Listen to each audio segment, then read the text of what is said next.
10月28號，演藝圈傳出一個令人好傷心嘅消息，資深藝人許紹雄永遠咁離開咗呢個世界。呢個消息就好似一顆重磅炸彈咁，喺演藝圈同廣大粉絲群體裏面引起咗巨大嘅震動。許紹雄呢位喺演藝道路上默默耕耘咗好多年，為觀眾帶嚟無數經典角色嘅老夫骨，佢嘅離開無疑係演藝界嘅一個大損失。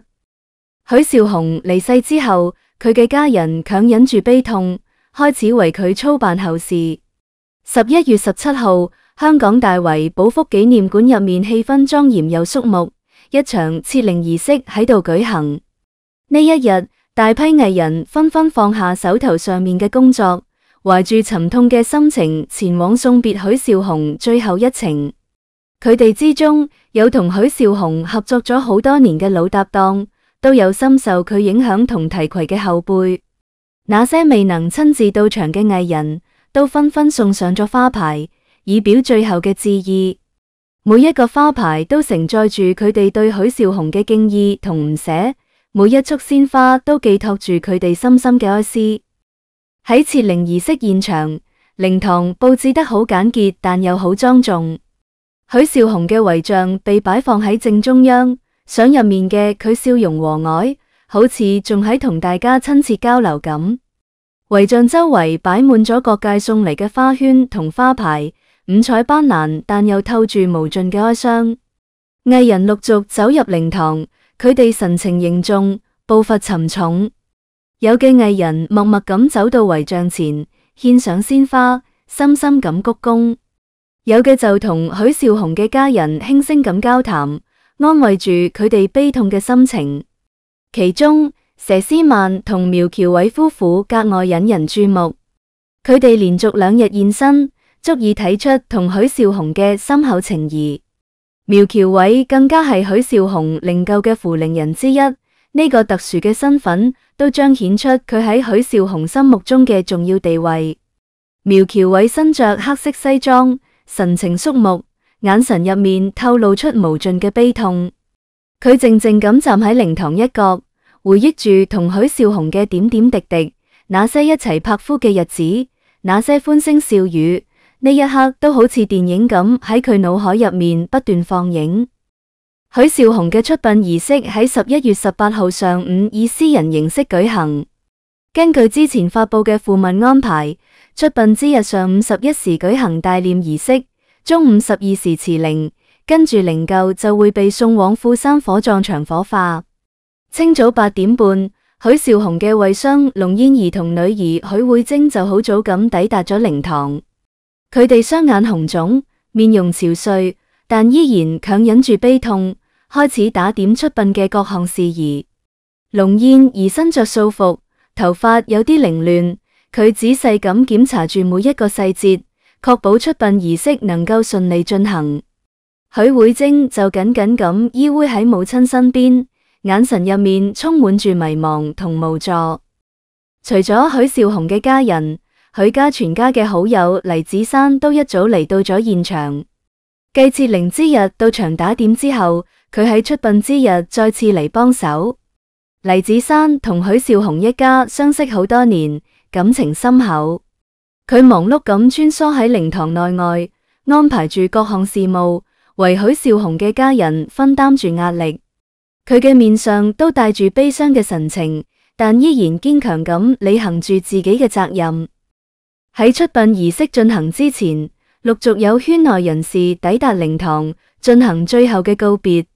高海寧、麥長青、歐陽振華、關禮傑、鮑起靜、余安安等藝人都陸續到場。佢哋每個人都神情凝重，腳步沉重。高海寧身着黑色連衣裙，頭戴黑色帽子，佢默默咁走入靈堂，獻上鮮花之後，靜靜咁站住一旁，眼神入面透露出對許紹雄嘅唔捨。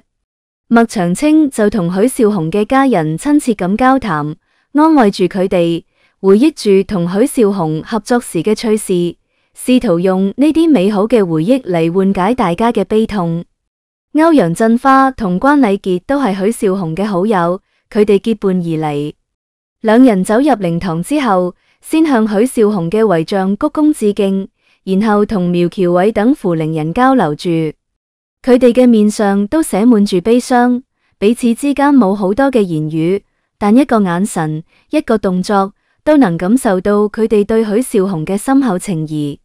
鮑起靜同余安安兩位女藝人都懷住沉痛嘅心情嚟到靈堂，佢哋輕輕咁走到遺像前，獻上鮮花，眼中閃爍住淚花。上午11時，大殮儀式正式開始，現場氣氛莊嚴又肅穆，所有人都靜靜咁站立住，目光注視住靈柩。牧師慢慢咁走上台，開始為許紹雄祈禱，祝福佢喺另一個世界能夠安息。家人圍住靈柩旁，眼淚不停咁流落。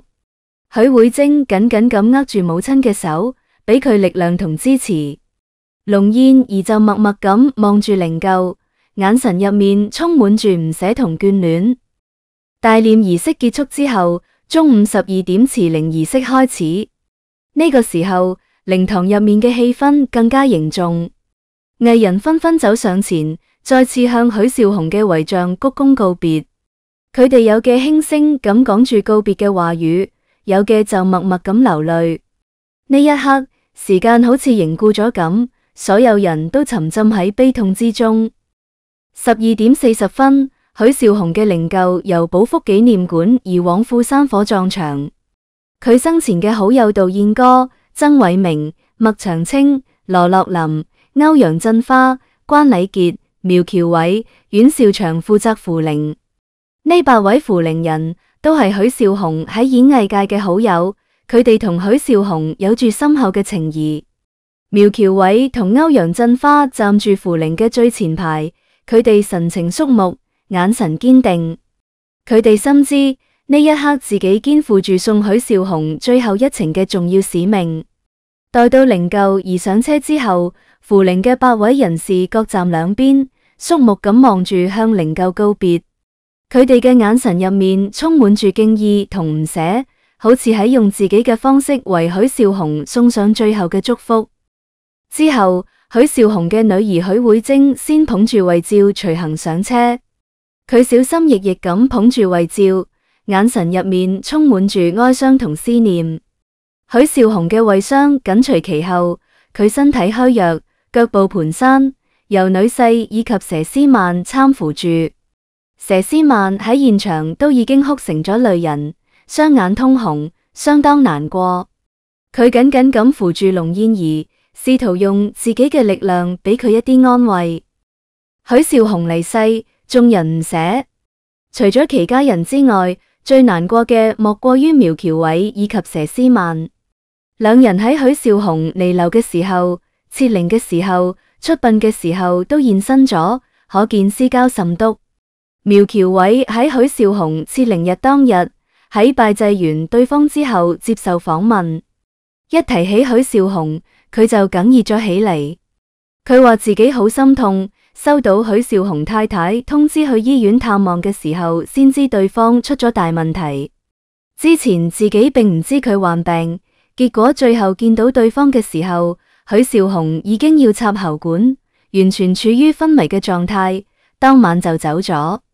講住講住，苗僑偉就流下咗男兒淚，嗰滾燙嘅眼淚飽含住佢對許紹雄嘅深厚情誼同無盡嘅遺憾，能夠令到苗僑偉如此動容，可見許紹雄喺佢心目中佔據住極其重要嘅位置。苗僑偉回憶起同許紹雄嘅過往，那些一齊拍夫嘅日子好似就喺昨日咁，佢哋曾一齊喺片場歡笑，一齊為咗一個角色爭論不休，一齊面對演藝道路上嘅種種挑戰。許紹雄總係以佢樂觀開朗嘅性格感染住身邊嘅人，無論遇到咩困難，佢都能笑住面對。苗僑偉話，許紹雄係佢演藝道路上嘅良師益友，佢嘅演技同為人都值得自己學習。如今呢位良師益友永遠咁離開咗，苗僑偉感到無比嘅悲痛同失落。另外，佘詩曼都係咁，佢一向稱許紹雄為爸爸，兩人早就已經上契，結成咗父女。呢份特殊嘅親情，令到佢哋之間嘅關係更加親密無間。喺許紹雄彌留嘅時候，佘詩曼改咗行程，專程送澳門趕返香港見對方最後一面。佢心急如焚，一路上都喺度祈禱住許紹雄能夠挺過去。當佢趕到醫院，睇到病床上昏迷不醒嘅許紹雄時，眼淚忍不住咁湧出嚟。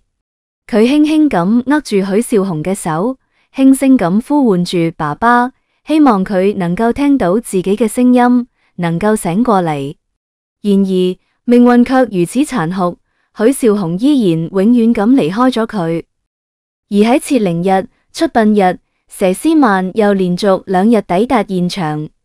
不過佢都冇接受訪問，只係默默咁沉浸喺自己嘅悲傷之中。喺現身嘅時候，佢嘅神情都顯得好極哀傷，眼神入面透露出無盡嘅痛苦同唔捨。許紹雄出殯日當日，佘詩曼一直陪住許紹雄嘅遺孀，佢強忍住悲痛，努力擠出一絲微笑，安撫住龍燕兒嘅情緒。佢輕輕咁拍住龍燕兒嘅肩膀，輕聲咁話：阿姨，你要保重身體，爸爸喺天上都不希望睇到你咁傷心。然而佢自己嘅眼淚卻止唔住咁流落。事實上，佘詩曼喺許紹雄家中有住好重要嘅位置，唔止被許紹雄當成女兒嚟看待，許紹雄嘅女兒都稱佢為姐姐。喺許紹雄嘅靈堂現場，佘詩曼送嚟嘅花牌可以同家屬嘅花牌並排擺放住。呢個特殊嘅待遇，足以證明佢同許紹雄一家嘅感情有幾深厚。佘詩曼回憶起同許紹雄嘅點點滴滴，那些溫馨嘅畫面好似電影咁喺佢腦海入面不斷放映。佢想起許紹雄喺拍夫時對佢嘅悉心指導，想起喺生活中對佢嘅關心同照顧，想起佢哋一齊度過嘅嗰啲快樂時光。呢啲回憶如今都成為咗佢心中最珍貴嘅寶藏，但都令到佢更加悲痛同唔捨。許紹雄嘅離開，令到演藝界失去咗一位優秀嘅藝人，令到佢嘅家人失去咗一位摯愛嘅親人，令到佢嘅朋友失去咗一位知心嘅夥伴。但佢留下嚟嘅嗰啲經典作品，將永遠銘刻喺觀眾嘅心中。佢樂觀開朗嘅性格，將永遠影響住身邊嘅人。佢同朋友之間深厚嘅情誼，都將永遠被人哋銘記。許紹雄，一路走好，願你喺另一個世界冇病痛、冇煩惱，能夠繼續綻放你嘅光芒。你嘅音容笑貌將永遠留喺我哋心中。你嘅演藝精神將激勵住一代又一代嘅藝人不斷前行。我哋會帶住對你嘅思念同敬意，繼續喺人生嘅道路上勇敢咁行落去。好啦，以上就係本期嘅內容。如果你鍾意我哋嘅節目，歡迎訂閱、點讚、轉發，感謝大家嘅支持。